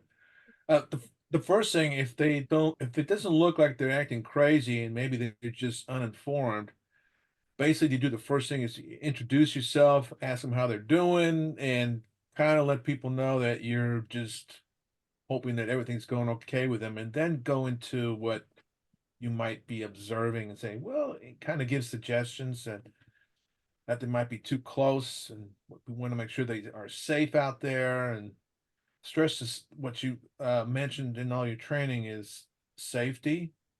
So I would start pointing out these things and just kind of inform them in a non-aggressive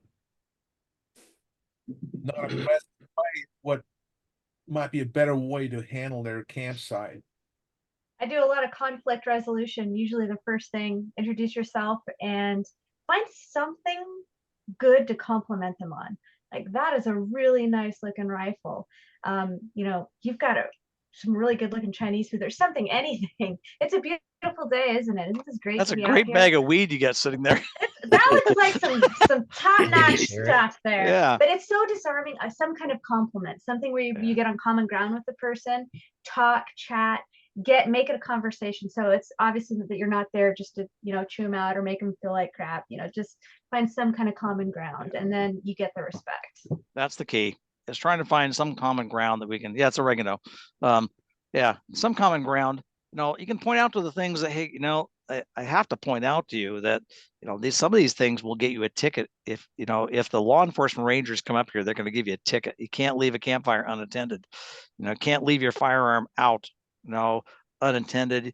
You may not leave food out, and I'm not going to give you a ticket, but they will. So just kind of giving you a heads up here. And of course, you're really not allowed to cut live vegetation. That's not allowed. So, and I wouldn't pile on by pointing out all the things that are wrong, because there's a lot wrong with this campsite. So, I'd say, hey, I saw some kids up there, and you may want to kind of watch what's happening with your beer and that rifle, because the kids could get into that. So, or the oregano. So, yeah. I think if people feel like if we're on their side, like, well, I'm on your side, man. That I'm just, Absolutely. watch out for those guys. That usually works out pretty good. Yep. The big bad law enforcement ranger is going to come here and give you a ticket.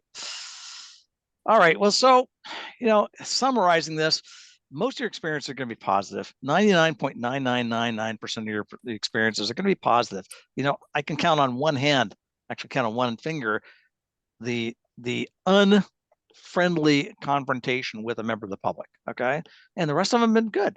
And even sometimes when I'm telling people, hey, you got a problem, it hasn't turned bad if you just handle it correctly. Just being the friendly face of the Forest Service. By the way, the one that was bad was a guy that was standing in the middle of the road, shooting past a bunch of people that were at the shooting pit there on the 70 road. As they're standing next to their vehicles, he's shooting past them. And what my confrontation was not with him, it was the other people that he was shooting past that wanted to kill him. and they all had firearms. It's like, okay, we need to calm down, guys. So yeah. Be the friendly face of the Forest Service. If things don't work, don't confront, just write it down and walk away. Okay. So let's talk about communications and reporting. Knowing where you're at is really important, not just for you, but to tell everybody else where you're at as well. A lot of us have gotten really dependent on these lovely little devices to basically, be our connection to the world. I basically would recommend that you not only have a map application on your phone, but you also learn how to use paper maps. I use Avenza Maps. You can download maps there. You can do all trails. There's lots of options. I like Avenza because it works offline. And if you don't happen to be in cell phone service, it works pretty good. We could also get a free Mount Baker Snoqualmie National Forest map that basically runs on the Avenza. So that's a good deal. This is the sort of maps you'll find inside the bag. It looks just like this. This is your Mount Baker Snoqualmie National Forest, the Snoqualmie Ranger District map. These are topographic maps, and they're kept pretty up to date. So the road numbers you see on here, the gates, locations, things like that are pretty good. This is the area that's just north of Kelly Butte, the Green River Valley, and pretty fun place to be. Lots of trails, lots of roads, lots of things to see. I'm not going to teach you all the topographic map reading skills that I have, but this is things you can learn as well. Or if you learn back in 5th grade, or you can go online, find lots of YouTube videos, but there's lots of intelligence on this map, including areas where the topographic lines are relatively far apart, tells you where it's flat. Where they're really close together, tells you where it's really steep. The dotted line tells me there's a trail here. This trail is following this blue line, which represents a stream. There's a top of this mountain represented by a benchmark with the altitude 1,835 feet and a name on the top of the mountain.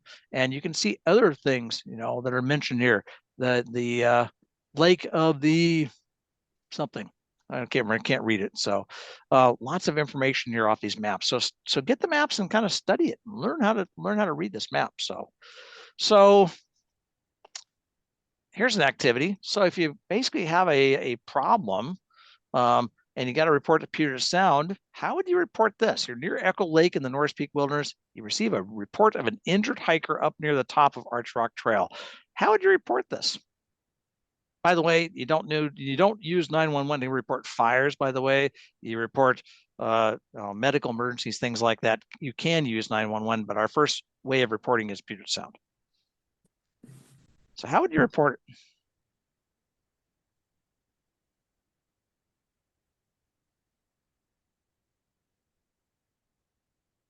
Anybody?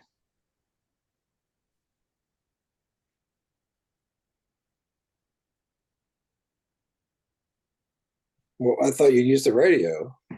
Yeah, you'd report it by the radio, but who would you tell, and what would you tell them? Well, we would probably use that form, right? At least start it. And the first thing we say is Puget Sound. This is Natalie. You identify the location, and then very briefly tell them the report. I mean, do we check out that it's actually a true report as well? So this is your first. Make sure it's correct. This is your first test. You want to report facts. The only fact you have here is that a person has reported there's an injured hiker up near the top of Arch Rock Trail. That's the only fact you know. You don't know if there really is an injured person or if that person's still there. That somebody has reported to you. And so you really start at that point. Is there an injured person up there? Don't know. They could have an owie. You see the owie up there. What might your first thing to be? If they're seriously hurt, I might head that direction. I might try to ascertain how badly hurt are they? Are they mobile? Are they able to keep walking? What's going on? That will help you decide how you respond. If you had to describe where they're at, well, they're basically 150 degrees from you, from compass. They're about, 5,500 feet. They're about 2 miles from Echo Lake Trail. All this might help Puget Sound, but the truth be known, what's really going to help Puget Sound a whole lot more is to know the actual location. They're on the Pacific Crest Trail. They're south of Arch Rock. They are near the crest. If you can read the map and you basically take the latitude and longitude, if you remember, latitude is the things that basically get bigger as you go north. Longitude are the things that get bigger as you go west from Greenwich, England. So then you can kind of look at the map and, read off the latitude and longitude numbers on the sides here. That's 47 degrees. This little blue line here is 47 degrees. This blue line is 47 degrees, 5 minutes north. And so that looks like it's about 47 degrees, 1 minute north. West, 21.5 minutes west. That looks like it's about 121 degrees, 22 minutes west. So that would give us enough information that then, if we had to, Puget Sound somebody could send a search and rescue crew in there. But I think the first thing that this tell you is kind of learn how to describe where you're at. figure out how you would describe where you're at, not just basically based off what the GPS on your phone says, but how would you describe where I'm at? I'm at Echo Lake Trail. I am approximately 6 miles from the trailhead. And so I try to keep track of that as I'm hiking as well. Again, kind of just doing a little mental, imaging inside my head. How would I tell somebody where I was at if I found somebody got hurt? They are, half a mile away from Snoqualmie Falls, or however that description is. So that's, again, not trying to teach you the map reading skills as much as to encourage you to be thinking about where you're at and how you would describe where somebody else was at too. What about fires? We see fires once in a while. Matter of fact, again, saw fires last year. If we see fires, we do not use 911 to report fires. We use 911 for medical or law enforcement emergencies only. Puget Sound is how we report fires. Fires in the woods are not an emergency, believe it or not. I know that's kind of really weird. It doesn't fit our training, but that's what we've been trained as kids, but that's the rules. So if we see a smoke or a fire, we're going to want to fill out a smoke report form. And then we're going to basically call Puget Sound on the radio or by phone and say, this is hearing on Grass Mountain repeater. I have a smoke or fire report. And then they'll tell you when they're ready to copy. What they're going to do is they're going to get their little smoke report form up on the computer and look at it and then start filling in the blanks. How would you know if it's a fire? Let's do a real quick. Some of you guys have already done this, so this will not be news to you, but try to do this. So give me a thumbs up or just say fire or no fire if you see this. So what do you think? Fire or no fire here? Fire. Fire? Not sure. Can't Not tell. sure. Can't tell. Yeah. Looking at the middle right at the tree line. Looks Yeah, wispy to me. That's a no fire. No fire. No fire. That's just fog. Okay. Fire or no fire? Could be a fire that made that layer. Yeah. What makes you think that's a fire? The color. Color of it. Yeah, the color of it's brown. Fires are hardly ever white. White is fire that's going out. Okay. It's brownish. Fires that are active are brown, gray, or sometimes even black. Okay. That's the indication of unburned hydrocarbons. Sometimes blue. Blue is sometimes seen too, but again, brown things is almost certainly fire. Fire, no fire.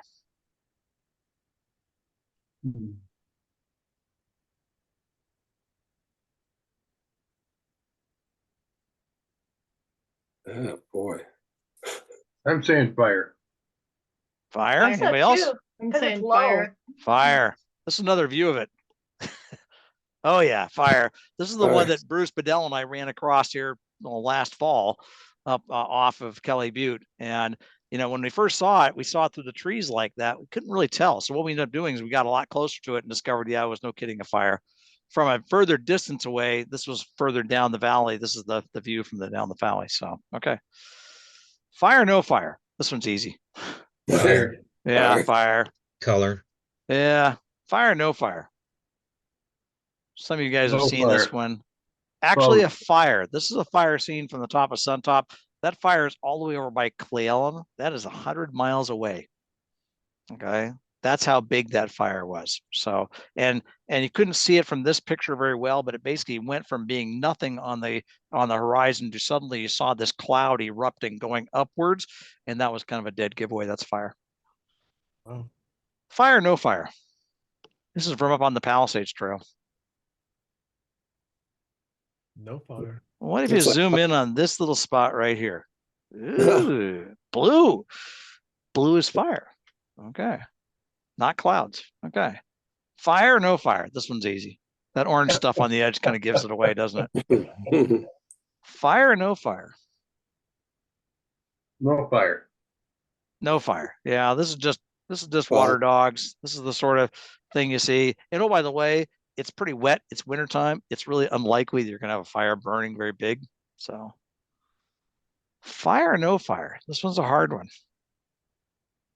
You're in the Palisades. You're kind of looking directly. So yeah. fire. Yeah, if Fire. you look there, you zoom up on that. This is what it looked like about 15 minutes later. This is a fire that's up by the Crystal Mountain Road. So, okay. So this is the smoke report form. This is what you're going to see for a smoke report form. You can kind of fill it in. As you go to fill it in, you fill it in as best you can, and then you call Puget Sound. And you fill it in, as, like I said, is to the best of your ability. If you know where it's at, bearing from the lookout, or approximate distance, or latitude, longitude, or bearing from a known location, estimated elevation, slope of the ground. And again, I'm not expecting you guys to be experts on picking out fires, but if you can, fill in this blank and fill as much of this in, and then call Puget Sound and start giving your fire report. As you go through it, you'll just literally read it off. Station, or this is person reporting, hearing, time of report, 1320, estimated location. It's approximately 3 miles from me from the trailhead at Greenwater. Estimated elevation, unknown, fire conditions, slope of fire, 20%. Aspect of fire, which way is that facing? So yeah, so you just fill this in, and if you have to basically things I don't know, and say I will get back to you with additional details as we observe more. You're mostly just giving them, again, enough information they can then start figuring out, do I need to send a crew? Who am I going to send? How big does that crew need to be? Do I need to order in a helicopter to go take a look? A lot of stuff like that. That's their call. You're just trying to give them enough information to start off. Okay, questions about fires. So Rebecca asked a good question. What non-emergency situations do we need to call in immediately for someone else to deal with? For example, you come across a person behaving aggressively, appears to have firearms, anything like that, you want to call Puget Sound and let law enforcement know. Somebody has a campfire and they won't put the campfire out. We're not going to force them to put the campfire out. That's not our job, but we will get the forest protection officers or the law enforcement guys to come up there and do that. They're firing off fireworks. We're going to collect all the information we can, name of that person if we get it, or a description of them. If they're near a vehicle and we can pick out their vehicle, we'll basically try to get their license plate numbers. We're not going to deal with this. Again, we don't have the training. We don't have the equipment to deal with somebody that's really behaving aggressively or who is confrontational. We're just going to report. We're just the eyes and ears of the Forest Service in that case. Does that help? So yeah, and any of those situations you discussed earlier that kind of give you the red flag feeling, Yep. but you aren't equipped to approach it. That's something we would call in. Yep, with we'd call it in. Minimal facts that we had. Yep. Okay. There's a person, they are having a raucous party, they are throwing, firearms around, they're shooting across the lake, stuff like that. We're just going to call Puget Sound and say, we need somebody to come up here and deal with this. This is what's going on. So let them deal with it. Which kind of brings us to communications. If the number one job is to represent the Forest Service, the number two job is to stay in communication. I'll let them know what we're doing. We make sure you're equipped with a radio. We would certainly like you to be equipped with a cell phone. If you've got a ham radio, that's great. I also carry a SAR beacon with me. Some people carry inReach, lots of things, but you want to have ways to communicate. That's really important to us. So cautionary note, if you're using the Forest Service radios, lots of people listening. And when I speak on this radio, everybody from the district office all the way to the forest supervisor up in Everett, all the way to the Canadian border, everybody's going to hear me talk on this radio. So you want to be kind of cognizant about what you're saying on the radio. Everybody's listening to it. I've talked about Puget Sound before. PSIC is their official name, Puget Sound Interagency Communication Center. They are the dispatch center for the Forest Service, as well as the Olympic National Park and a few other organizations here in Puget Sound area.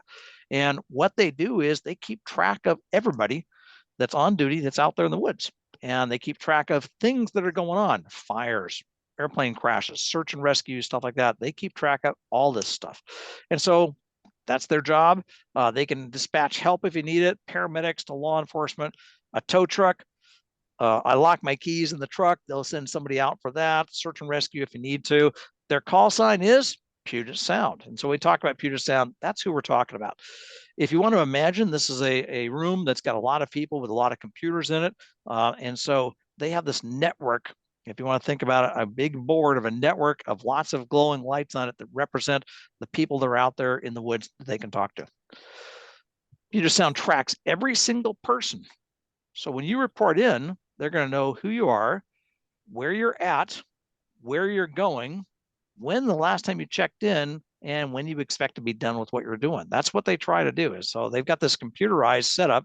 They know who you are as a volunteer. As a matter of fact, they know who you are because we send them a roster, including all your contact information. Will Puget Sound send help to me if I fall down in an outhouse? No, not necessarily. In that case, that was the Brendan Fire Department did that. What Lisa's referring to is there was a case in the National Forest a couple of years ago over an Olympic. I happened to be on the radio, so I heard this. And this lady dropped her cell phone into the toilet, and it was a really expensive, valuable cell phone. So she took her dog's leash and tied it onto the handle, and tried to reach down through the toilet to get the cell phone, and the leash broke, and she ended up going headfirst into the toilet. So she recovered the phone, managed to call 911. Like I said, I was listening to the radio calls going on, trying to figure out what's going on. And finally, the Brendan Fire Department went out there, took the seat off the toilet, got her out of there, hosed her down with a fire hose, and let her go home. So, yeah. Yeah. So they do all sorts of strange things. Puget Sound is reachable by phone or by radio 24 hours a day. They are always on the radio between 7:30 and 6, 7 days a week, between basically Memorial Day to Labor Day. And after Labor Day, only Monday through Friday. But there is a duty officer, 24-hour duty officer, reachable by phone 24 hours a day, 365 days a year. And so that's basically the sort of thing that's out there. Puget Sound is your friends. All that information is listed on page 2 of the volunteer guide. That phone number for Puget Sound, for their duty officer, it's also on the top of each one of the forms we've given you. So that's out there a lot. There's a radio we've got here. You can kind of see example. These are the BK radios, the handheld radios you have. On there, it's got a channel, on-off button right here in the top. I turn this on. I have a volume button. I've got a squelch button. Squelch basically helps me make the static go away. I can basically make the static disappear. I have a push to talk button here on the side of the radio. I've got in the front a groups and channels display, which I'll talk about in a second. And on the bottom, I got batteries that I can take off, and I can replace the battery real easily. The batteries are pretty easy. Again, this is a battery. This is a rechargeable battery. We are working on making it so we go to rechargeable batteries. We can stop throwing batteries away. It's pretty easy. There's a little metal tab on the bottom that you line this up with. And if you push up on this tab, and then I can twist the battery packs to a side and then basically just take it right off, okay? If we have this, it's called a clamshell, and the clamshell basically takes 9 AA batteries. This is why we recommend in the packing list you carry some AA batteries. If by some chance the rechargeable battery has gone stupid, you can basically open this up and fill this with batteries and put them. It even shows you how to put them all in there. You take this, you put this on the bottom of the radio, and it'll work just like a champ. Okay, just twist it on there, and it works just like the rechargeable battery does. It's only going to go on one way. It will not go on the wrong direction. That's the beauty of the setup. So how do you use the radio? Let's just do this the easy way. So I'm going to turn the radio on by turning this volume switch on. I'm going to hear it go beep. I then turn the squelch button down. I turn it counterclockwise until they make the static come up. Okay.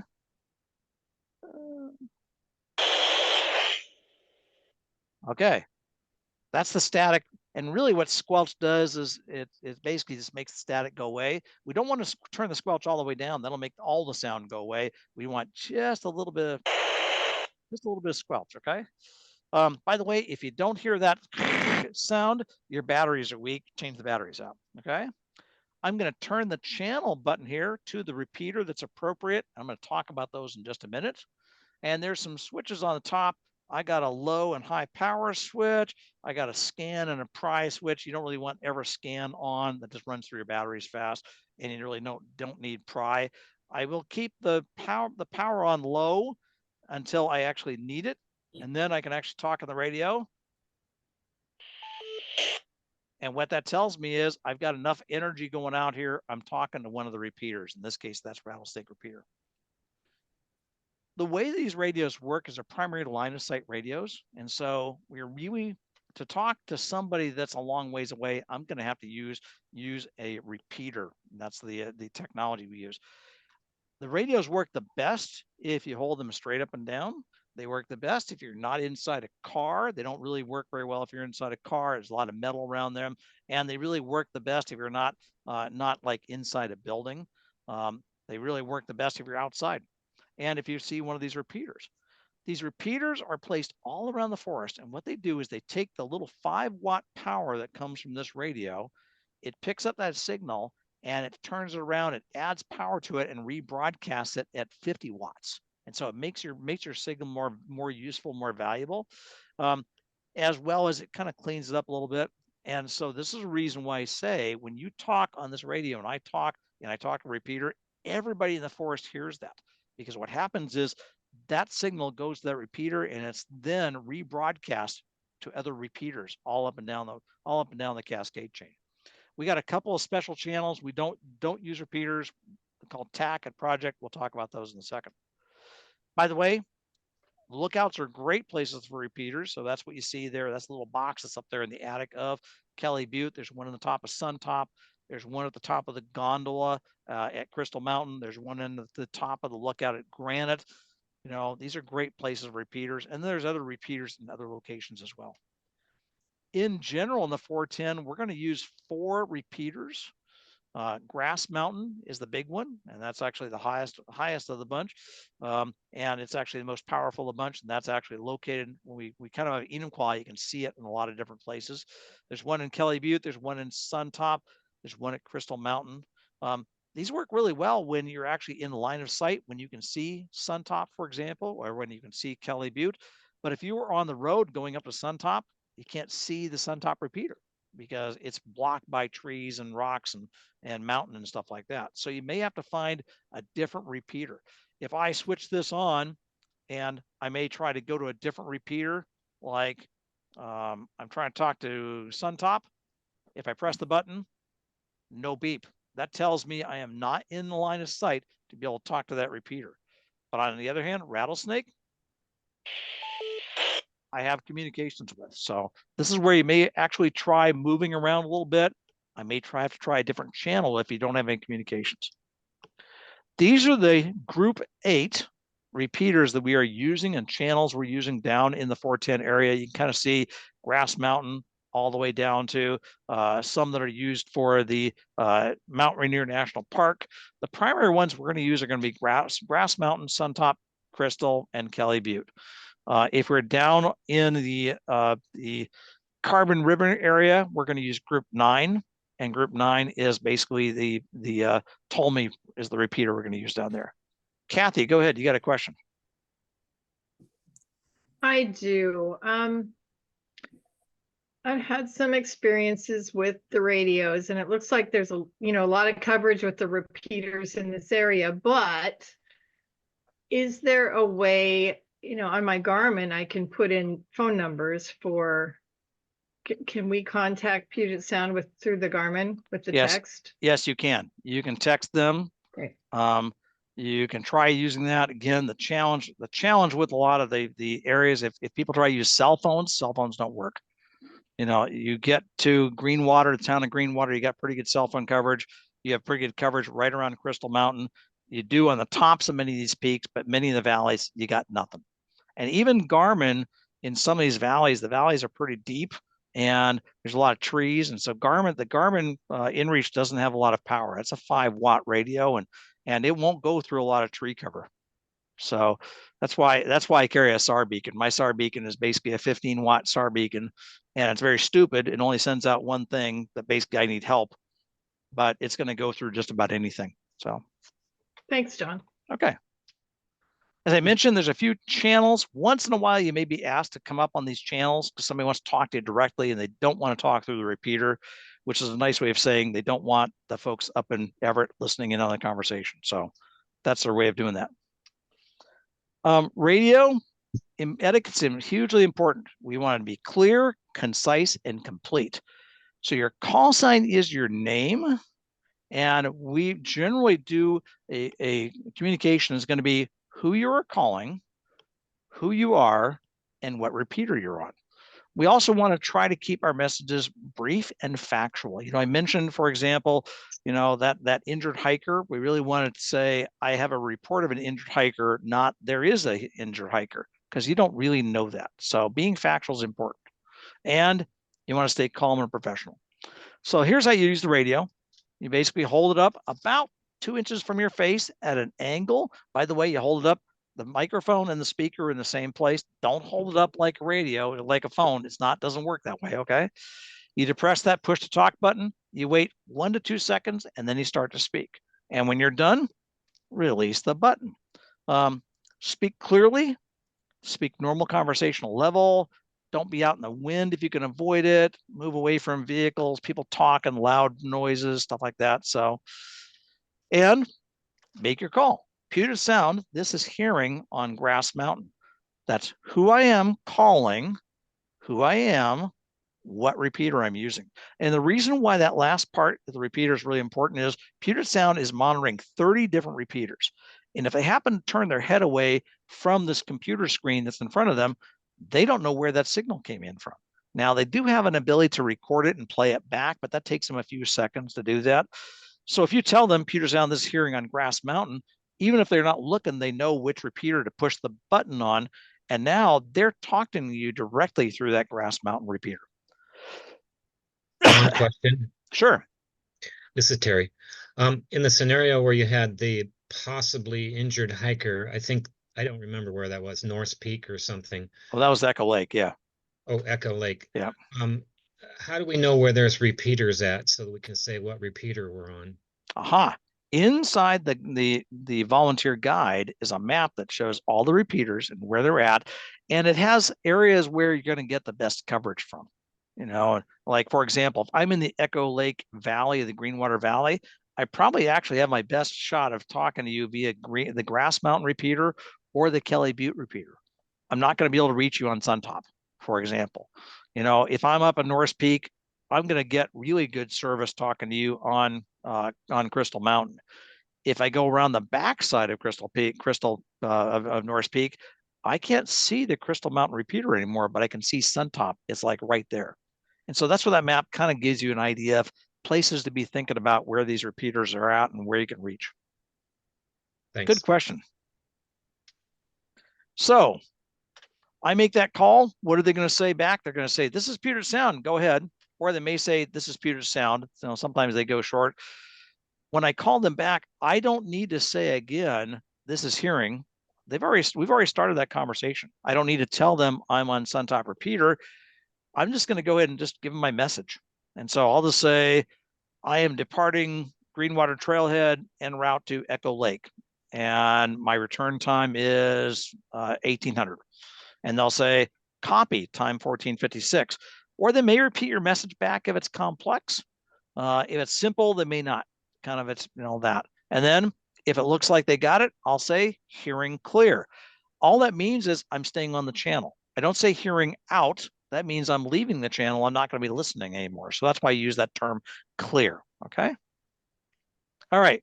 Typical conversation. Puget Sound, this is Smith on Kelly Butte. Smith, this is Puget Sound. Puget Sound, Smith +2 are departing Greenwater Trailhead for trail patrol. Estimated time of return, 1600. Copy, Smith +2, departing Greenwater Trailhead, ETR 1600. Affirmative, Smith clear. Okay, that's easy. That's the simple one. Well, let's try this out. Okay, Kathy, I'm going to pick on you because I happen to know you know how to use a radio. So Kathy Youngs. So report you have departed Camp Shepherd Trailhead en route to Snoqualmie Falls. Your estimated time of return is 4 p.m. and you're using the Suntop repeater. You make the report. I'll be Puget Sound. Okay. Puget Sound. This is Young on Suntop. This is Puget Sound.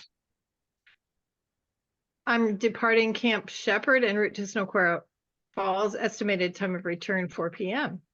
Copy. Over. Departing Copy. Snoqualmie Falls. Departing Camp Shepherd Trailhead en route to Snoqualmie Falls. ETR is 4 p.m. Puget Sound at a 1000. Young clear. Okay, that's it. That's all there is to it. It's really And- easy.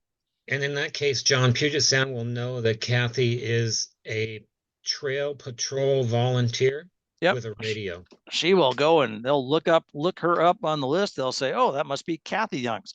If they're confused, they may say, which Youngs is this?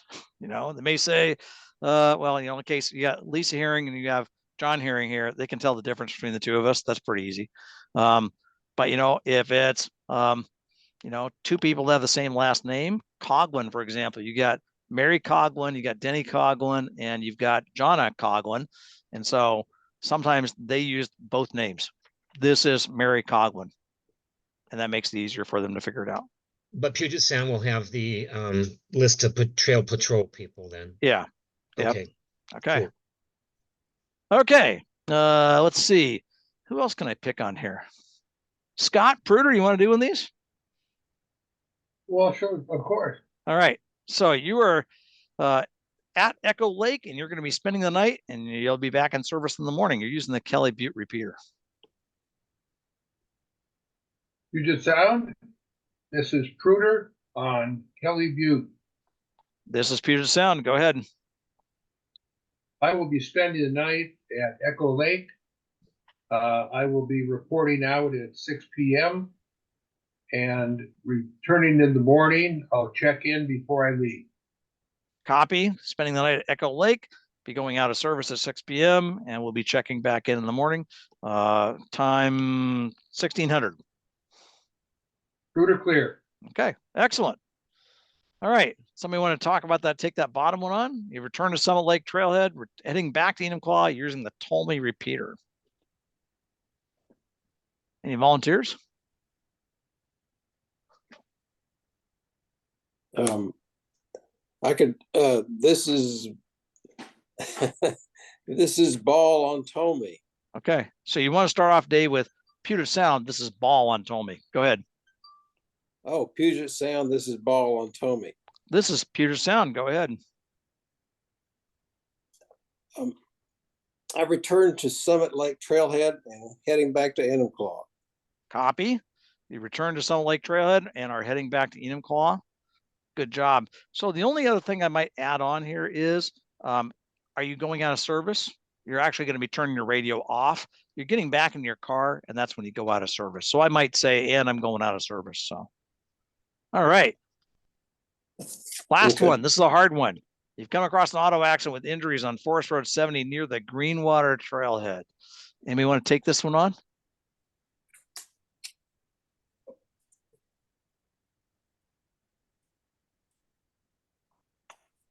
I'll do it. Scott, I'll do it. Okay. Puget Sound. This is Pruder on Grass Mountain. This is Puget Sound. Go ahead. I want to report an emergency. We have an auto accident with injuries on Forest Road 70 near the Greenwater Trail. Copy. You have an emergency involving an auto accident with injuries on Forest Road 70 near the Greenwater Trailhead. We will contact Greenwater Fire Department and get EMS en route. Can you tell us how many injured there are? There are 3 injured. 2 appear to be critically injured. Copy. 3 injured, 2 of which are critical. Please provide additional information when you get it. Will do. Pruder clear. Okay. Good job. That was good, Scott. Excellent. You notice how I use that word emergency? That gets Puget Sound's attention. That gets them really paying attention to you about suddenly, hey, there's something more important than, you know, somebody else may be drying paint somewhere else. So All right. Quick troubleshooting. If the radio fails to work, wait a minute and try again. They may be busy doing something, and in which case then, taking a minute out, then make another call, try changing a location. They may not have heard you the first time around. Make sure your volume control is all the way up and your squelch is properly adjusted. Make sure the antenna is snugly tied on. By the way, don't have the antenna touching something. If it's touching something metal, it's not going to work. By the way, don't operate the radio without the antenna being tightly on. It'll damage the radio.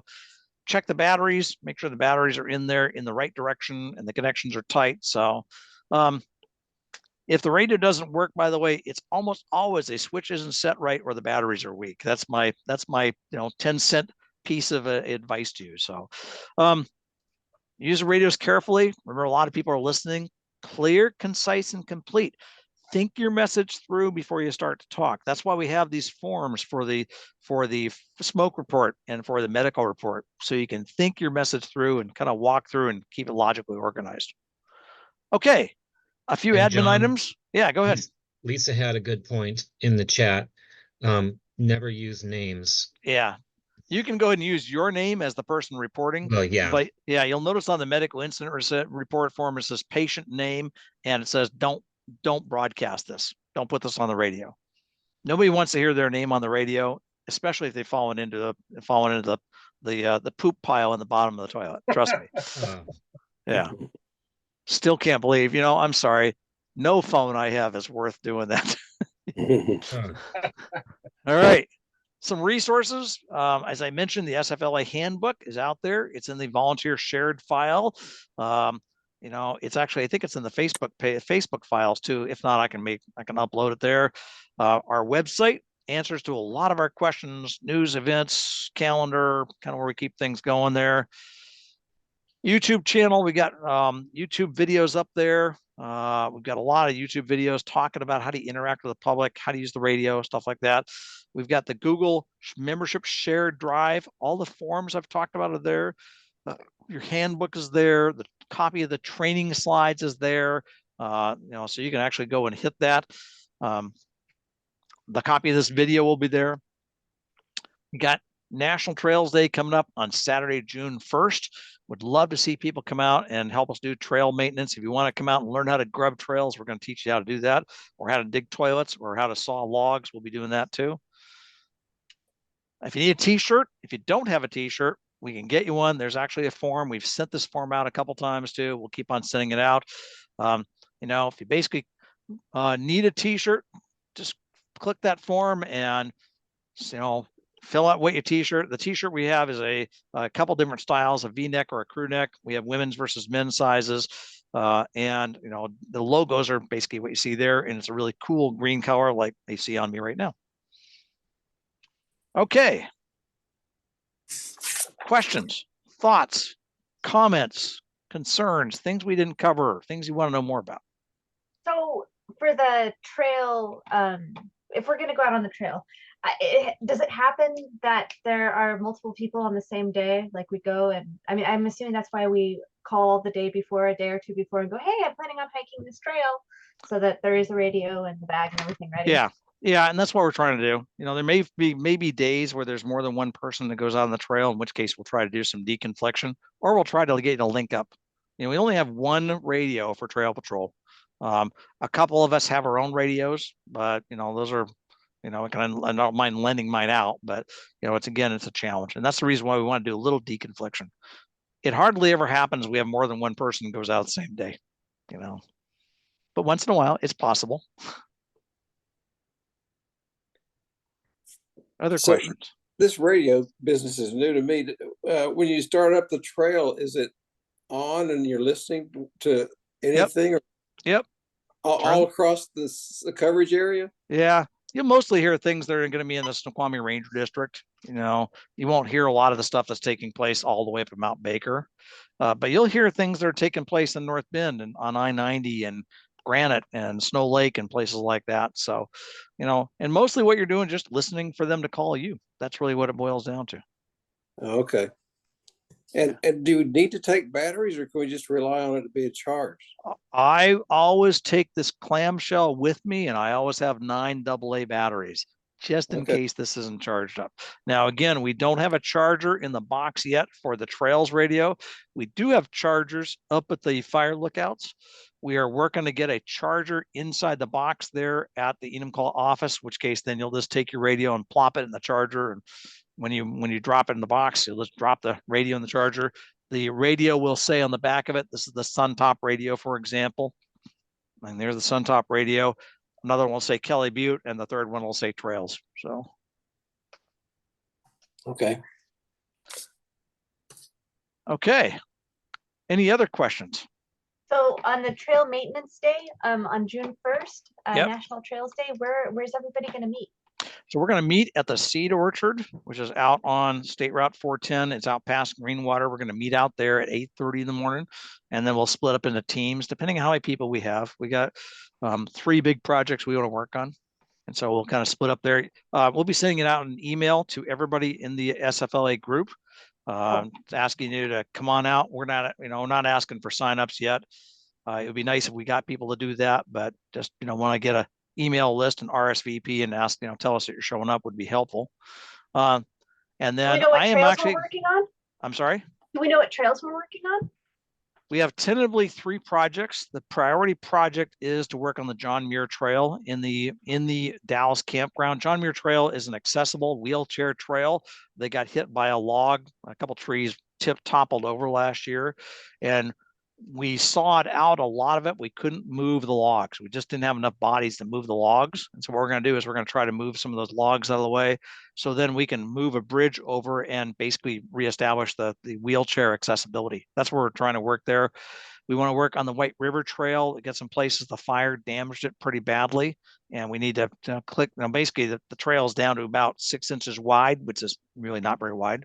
So we're going to work that, and then we have a crew that's going to probably go up to Greenwater Lakes. We need to move the toilets up there, and we have a couple logs that fell down in the campsite. We're going to have to send a couple sawyers up there with chainsaws to saw those out. So, Wow, sounds like, yeah, you guys could use some help. yeah, need some help.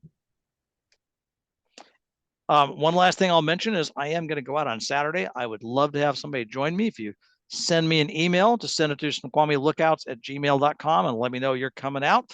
And we'll plan to meet up in Enumclaw. I'm thinking like about 8:30 in Enumclaw, and we'll kind of, if there's enough people, we'll carpool together. And if there's just like 2 of us, we'll just go out and enjoy the woods.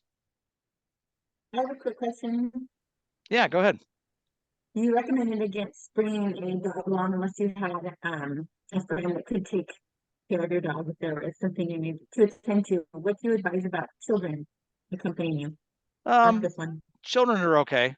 It's also it's an opportunity. It kind of depends on the age too. If you're out there and you get your kids with you, that's not a problem. Okay. It's not quite like a dog, because if you let go of the dog's going to tend to run off.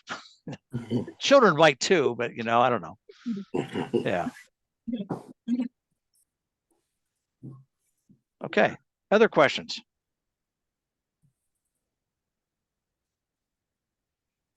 Thanks, John. You did a great job. All right, guys. Well, listen, I'm going to stop the video at this point. Stop